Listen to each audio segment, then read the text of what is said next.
Hi friends, welcome back to Aadis+Galaxy. Bottle art ചെയ്യുന്നതിന് മുമ്പായിട്ട് ബോട്ടിൽ എങ്ങനെ ബേസ് കോട്ട് പെർഫെക്റ്റ് ആയിട്ട് കൊടുക്കുക എന്നുള്ളതിന്റെ ഡീറ്റെയിൽ ആയിട്ടുള്ള കാര്യങ്ങളാണ് ഇന്നത്തെ വീഡിയോയിൽ പറയുന്നത്. ഫസ്റ്റ് നമ്മൾ ബോട്ടിൽ നന്നായിട്ട് ക്ലീൻ ആക്കി വെക്കണം.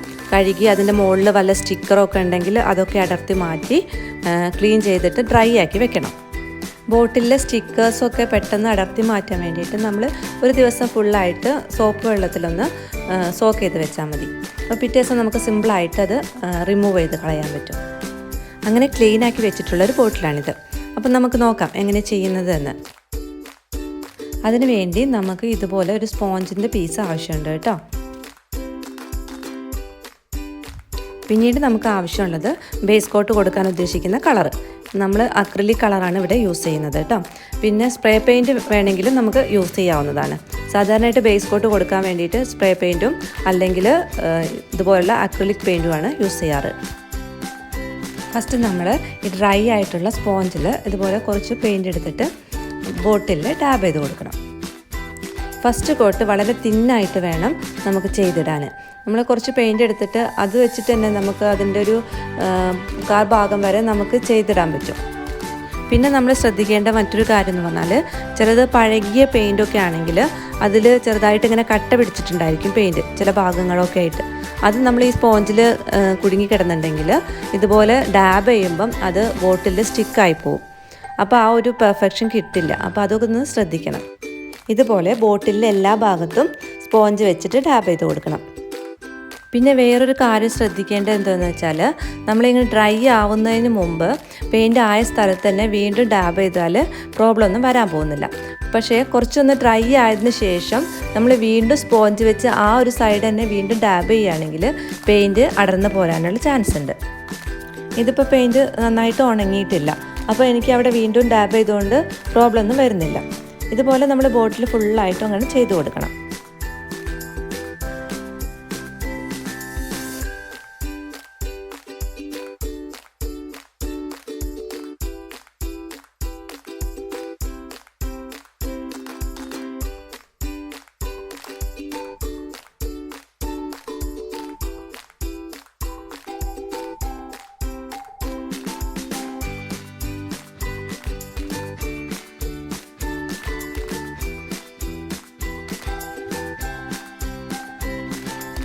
പിന്നീട് ബോട്ടിലിൻ്റെ മുകൾ ഭാഗം വരുമ്പോൾ നമുക്കൊരു ഫിംഗർ വെച്ചിട്ട് ഇതുപോലെ ഹോൾഡ് ചെയ്ത് പിടിക്കാം കേട്ടോ.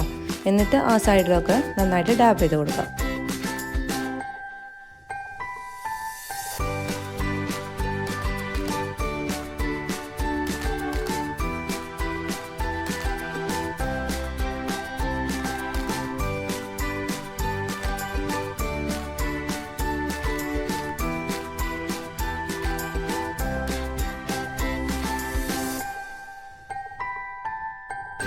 ഇപ്പോൾ ഫസ്റ്റ് കോട്ട് കഴിഞ്ഞു. ഇനി ഇത് നന്നായിട്ട് ഡ്രൈ ആവാൻ വെക്കണം.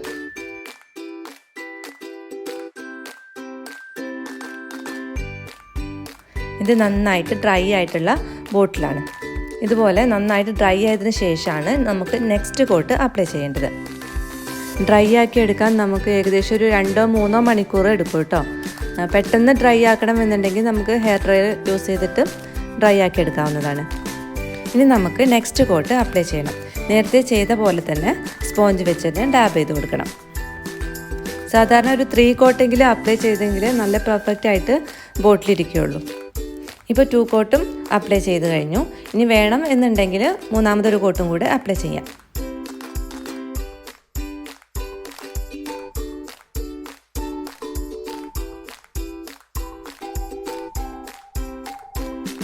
ഞാൻ ഇവിടെ 3rd കോട്ടും കൂടെ അപ്ലൈ ചെയ്തിട്ടുണ്ട് കേട്ടോ. ഇപ്പോൾ 3 കോട്ടും അപ്ലൈ ചെയ്ത് കഴിഞ്ഞിട്ടുണ്ട്. പിന്നീട് ഡിസൈൻ എല്ലാം ചെയ്ത് കഴിഞ്ഞതിന് ശേഷം ഒരു 2 കോട്ട് വാർണിഷ് കൊടുത്തു കഴിഞ്ഞാൽ ആ പെയിൻറ്റ് അതുപോലെ തന്നെ ഇരിക്കും. ഒരു കാലത്തും അത് ഇളകി പോവുകയോ ഒന്നും ചെയ്യില്ല. അപ്പോൾ നിങ്ങൾക്ക് ഈ വീഡിയോ യൂസ്ഫുൾ ആയി എന്ന് തോന്നുകയാണെങ്കിൽ തീർച്ചയായിട്ടും ലൈക്ക് ചെയ്യുക, ഷെയർ ചെയ്യുക, സബ്സ്ക്രൈബ് ചെയ്യുക. താങ്ക്